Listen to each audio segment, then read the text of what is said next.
علم کے مجدد کہلاتے تھے، تمام کتابیں لکھ دی تھی، آخری شعر لکھ رہے تھے، آگے سے لکھا کہ لیکن رضا نے خط میں سخن اس پہ کر دیا، لیکن رضا نے خط میں سخن اس پہ کر دیا، خالق کا بندہ خلق کا آقا کہوں تجھے، کیا کیا کہوں تجھے آقا، کیا کیا کہوں تجھے، اور رونے لگے کہ آقا میرے پاس جملے نہیں بچے تمہاری شان میں، کہ کیا کیا کہوں، میرے پاس اتنے جملے نہیں کہ آقا کی شان بیان کر سکوں۔ لاسٹ سے لگا کہ حیران ہوں میرے شاہ میں کیا کیا کہوں تجھے، لیکن رضا نے ختم سکن اس پہ کر دیا، اور خالق کا بندہ خلق کا آقا کہوں تجھے۔ اور آگے لکھتے ہیں اللہ کی سرتابہ قدم شان ہے یہ، انسان ہی انسان وہ انسان ہے یہ، اور قرآن تو ایمان بتاتا ہے انہیں، ایمان یہ کہتا ہے میری جان ہے یہ۔ آقا کی یہ شان بابرکت ہے، میرے آقا کی بہت پیاری شان ہے،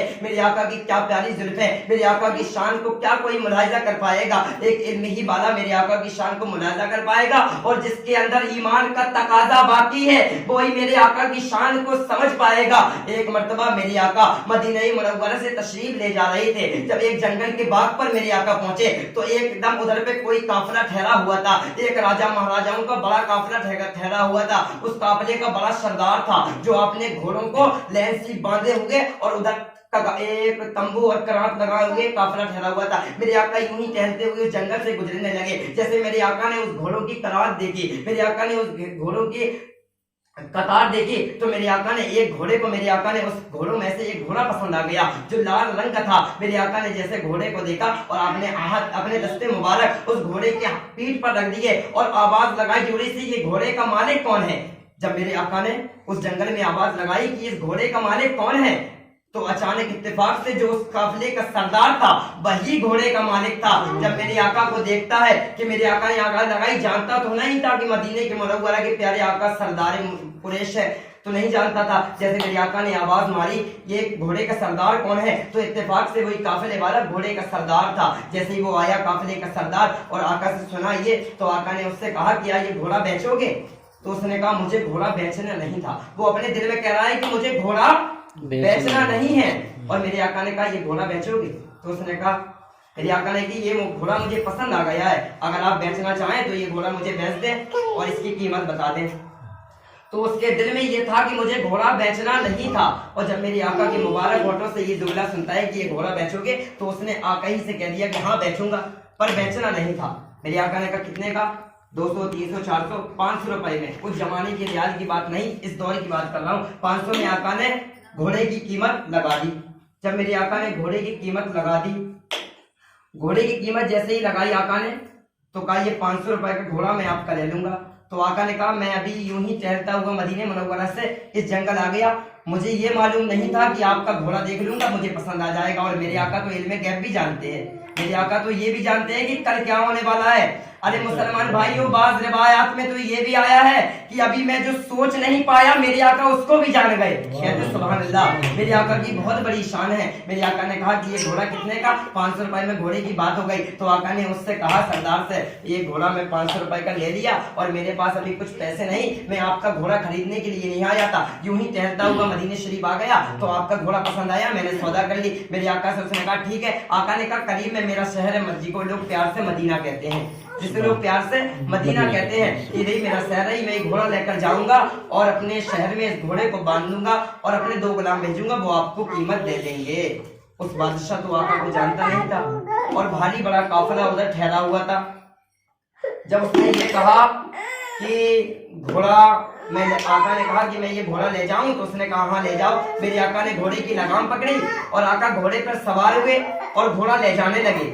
جیسے میرے آقا گھوڑا لے جانے لگے تو سارے لوگ میرے آقا کو دیکھنے لگے، وہ جو قافلے کا سردار تھا میرے آقا کو دیکھنے لگا غور سے، اور میرے آقا گھوڑا لے جا رہے تھے اور وہ سردار دیکھتا جا رہا تھا، وہ قافلے کا جو سردار تھا۔ میرے آقا گھوڑے پر سوار ہوئے اور آرام آرام سے گھوڑا لے جانے لگے تو قافلے میں سے سردار کا ایک نوکر آیا تو کہا بھائی کیا دیکھ رہے ہو؟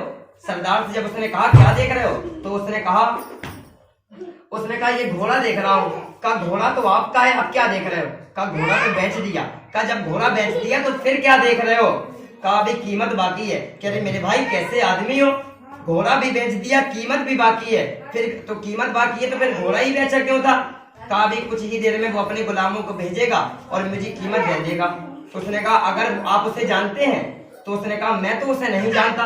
तो कहा आप उसे नहीं जानते और आपने उसे घोड़ा बेच दिया? तो उसने कहा मैं तो उसे नहीं जानता और मैंने घोड़ा बेच दिया।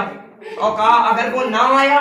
उस काफिले के सरदार ने कहा कि अगर वो ना आया, इतना ही जुमला उसके मुंह से निकला कि अगर वो ना आया, तो उस खेमे का पर्दा उठाकर उस सरदार की बीवी ने कहा कि अगर वो ना आया तो उस घोड़े की सारी कीमत मैं अदा करूंगी। कहते मोहब्बत सुभान अल्लाह, अगर वो ना आया तो उस घोड़े की सारी कीमत मैं अदा करूंगी। मुसलमान भाइयों सोचिए थोड़ी, उसने कहा कि मैं घोड़े की कीमत सारी अदा करूंगी। तो उसने बादशाह को तो छोड़ दिया, उस औरत से कहा,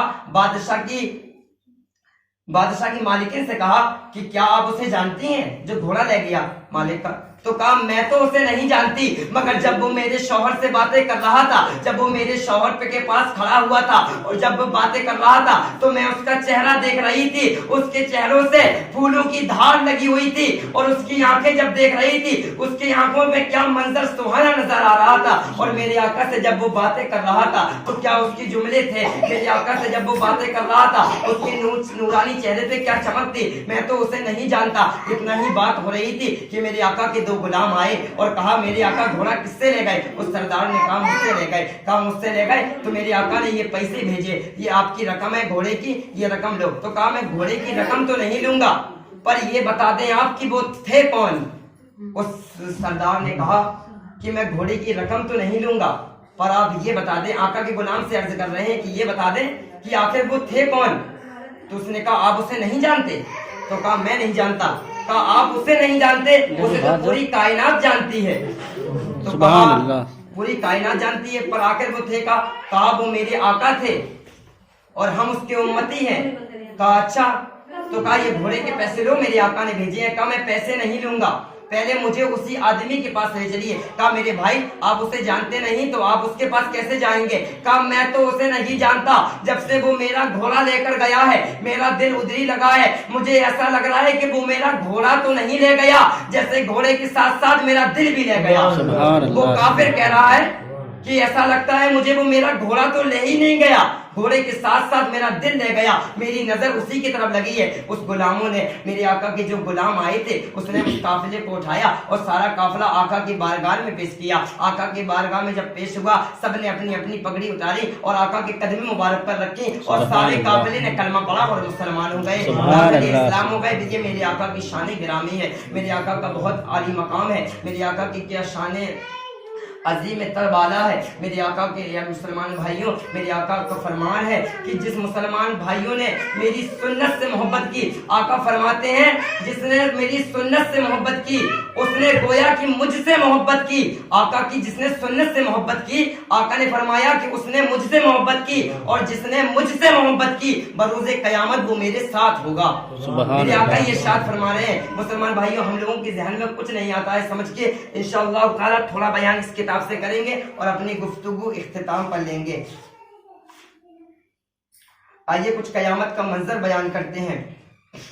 एक दिन तमाम दुनिया, इंसान, हैवान, फरिश्ते, जिन्नात और दुनिया का तमाम चीज फना हो जाएगी, बाकी ना रहेगा। इसी तरह कयामत आना कहते हैं। कयामत आने से पहले कुछ कयामत की निशानियां बयान कीजिए होंगी, जिसमें थोड़ी सी हम ये देखते हैं कि खसफा यानी 3 जगह आदमी जमीन में धस जाएगा।